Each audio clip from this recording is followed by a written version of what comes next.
Going on, everyone? Welcome back to another video. Today we've got a special one. It's our 70,000 mile check-in for the Jeep Gladiator, and with that check-in I have 4 different boxes here of some upgrades that we're going to be doing. So we have Lasfit Off-Road, who sent out some fender lights for the rig, which should be a sweet addition to our night crawling. We have Off-Road Exit, who sent out a wireless Bluetooth switch panel. So we'll be able to run all the switches under the hood via Bluetooth to a neat little panel that's going to be in the dash of the vehicle. So that's going to be a cool little addition. And then as a little treat for the truck, I went ahead and ordered some of this arc oil diesel fuel system cleaner. Don't know if this stuff actually works, but I've heard mixed reviews.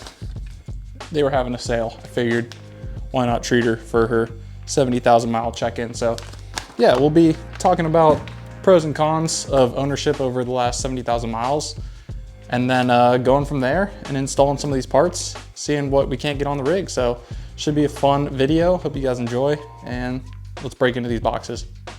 Alrighty, so now that we've talked about these products, let's go ahead and get them unboxed. First off, since they're very easily accessible, I'll show you guys the 2 fuel system treatments that I got from Arc Oil. So this is their diesel fuel system cleaner, AR 6400-D. And this is supposed to be a once every, I think, 5,000 mile treatment, but I'm just gonna give it this try this one time. So I'll be dumping some of this into the fuel today and then filling up the rest of the way. They claim that this helps with carbon buildup and reduces regens. So that's one bottle that we have here. And then the second bottle, they were running a little promo where you get a discount for getting both bottles. So I figured, why not? This is their diesel treatment. So no idea if this stuff is legit, but we're gonna try it, see if we notice any difference, and I'll be sure to report back to you guys. Should be pretty cool. That's our first 2, and those were items that I purchased just because they got me with their advertising. Alrighty, next up from Off-Road Exit, we have a wireless switch panel, Bluetooth, which is something that I've been wanting, but wasn't too keen on spending the money on. Luckily, Off-Road Exit was nice enough to reach out and offer one of their 8 switch Bluetooth pods here. So super cool. So should be fairly simple to wire this all in. Comes with everything you'll need. All you're really doing is putting power to it, and then inside of here, once we start installing this, I'll show you how it all breaks down, but it's very straightforward and should be hopefully a simple little install, but very cool switch panel there. Excited to get that into the rig. Okay, and last but not least, our friends over at Lasfit Off-Road reached out and sent me a set of their fender lights, their wheel well lights, which I had a set of those on my Wrangler. Really enjoyed them. They have directions on where they should go. This is the accessory box that has all the wiring, and then we should be able to wire all these directly into our new switch pod, which is going to be sweet. So 2 front lights, 2 rear lights, 1 above each wheel, accessories for wiring up everything. Should be pretty straightforward, hopefully. Shop's a bit of a mess right now. Got the Honda NX 650 that I'm currently working on replacing the master cylinder. Just got the brakes all cleaned up and can't get pressure down to the brakes, but you know, it is what it is. This is not the focus of today's video. We're gonna be getting that pile of parts installed on the truck and then talking about the 70,000 mile review for the Jeep Gladiator, so stay tuned. Let's go hop out to the truck and start throwing things on it. Okay guys, so I found a nice little solution for getting this mounted under the hood. There's one point that I was able to drill into on the side of the vehicle So this is now going to mount up over top of the battery. This is the relay for all the switches that are located within. And yeah, we're gonna go ahead and get that put on the truck. Super simple process from here out. Once we have everything mounted in place, we need to attach this little antenna just to the outside of the vehicle. That's what's gonna give our Bluetooth signal to our little switch kit over here. So fairly simple from here out. Just need to make sure that we find the right spots to attach everything. And then lastly, we'll need to do a little fuse tap using the supplied fuse tapper here, just to make sure that the switch doesn't constantly draw power. Okay guys, so I'm not good with electronics, but the even worse part of working with electronics is trying to remember what you did the last time. So just gonna run you through what's going on right now. We've got the control box for the winch, which is actually what sits on top of the fuse box. So I just have that off to the side. It's just held down by the hood, which is perfect. Don't have to mess with that. That's gonna stay switched up how it is, because the switch is internal in here and then wireless when I do need to use it. So as you can see, I've got the wire tap in from slot F53, which is a 10 amp tap. That's running the ACC switch back to my new Bluetooth switch board, which I found a great little mounting solution. You can see that one screw there and this hole right here, and it actually mounts up so it's perfectly over top of the battery. The hood can still close fully, and it's going to clean things up a lot.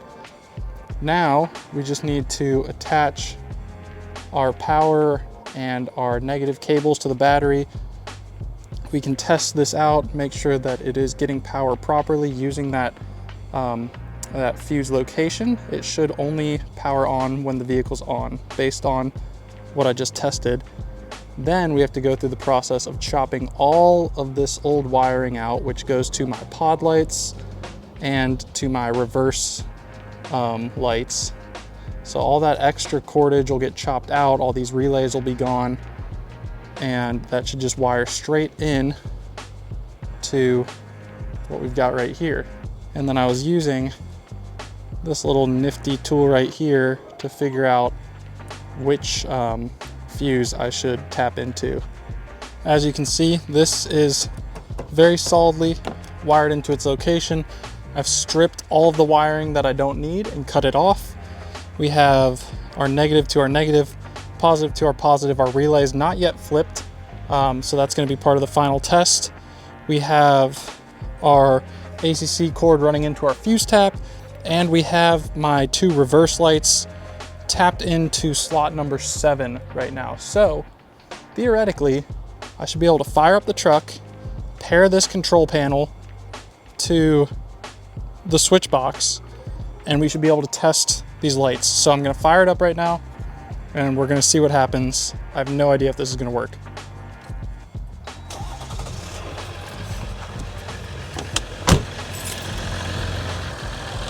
Okay, we do have power. I see it says power, so that's cool.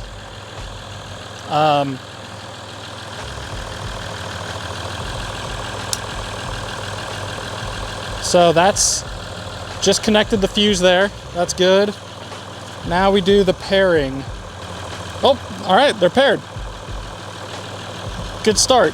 So now, 1, 2, 3, 4, 5, 6, 7, 8. We put something on number 7 here. At least I'm pretty sure it's number 7. I'm gonna go to the back of the truck and take a look. Okay, panel number 7 here. Booyah! We did it. Okay, and for the final test, it shouldn't work while the truck's off. So I'm gonna go take a peek, let you know. Okay, perfect. Nothing while the truck's off. This just powers on and off like that. It should stay paired. So we can go ahead, clean up everything in here, get our front pods wired in and then get our wheel well lights wired in. This is awesome. Heck yeah. You can see the large relay back there, accessible, but still not going to be in the way when I close up the hood. Winch control panel staying where it is.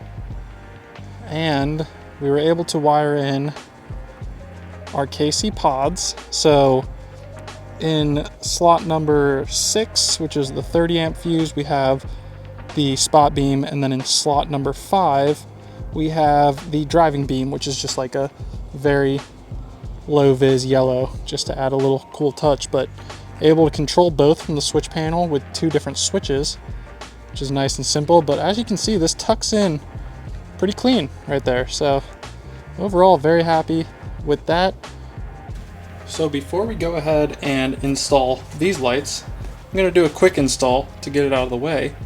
But we have a K&N engine air filter. Not very exciting install. I'm sure all of you know how to change an engine air filter, but I've never done it before, so we're going to do it real quick and just throw this in the truck. They said it was due for my last check-in at the dealership. I didn't want to pay their fees for it, so I just grabbed one that was on sale and seems to be pretty nice. Let's knock it out. You can just use a Phillips. 4 screws in the corners. That should just pop right off. With a little wiggling. Aha. Just like that. Air filter. Oh yeah, that's dirty.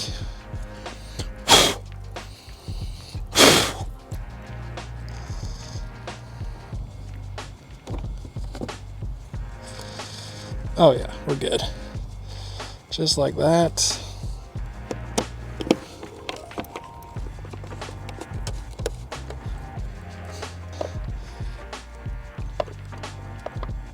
All right, we're set. Easy enough. Air filter changed. Let's toss this thing out. So here's what we got here, guys. We've got 2 rear lights, one still in the box, 2 front lights, also one still in the box here. Only difference between front and rear, length of cord. So this is the Lasfit rock light kit. Each light comes with the light itself, attached cord, and then 2 different options for rubber mounting, depending on what kind of mount you want to do, or I believe that you could stack them too if you really wanted, depending on how thick you need that backing. The location I'll be at is probably going to be just mounting them directly to the plastic fender on the top, so I'm probably going to go with the thicker one. Okay guys, so I have the front 2 lights installed. As you can see, it tucks up real nice there. Self-tapping screws that I went out and picked up and just wired straight into that existing hole. Wiring runs up through here, and then we'll just tuck neatly along. I'll eventually tie it into that wire line and bring it back there. Same deal with this side. We've got the light tucked up real neat up at the top there, through that hole, and then up through here and following my other wiring. Okay guys, same deal with the rear of the vehicle here. We punched a hole this time and ran the wires directly through behind the fender. Comes down, wire comes out of there, and we'll run it along the frame up to the front where it'll meet up with the rest of the wires. Similar deal on passenger side. You can see it tucked up way in there. Punched a hole through, ran the wiring down. Right now I just have it in a pile on the ground. We're gonna run that all the way up, where it'll come out up here and meet up with these other wires, and then we can plug it in and test it out.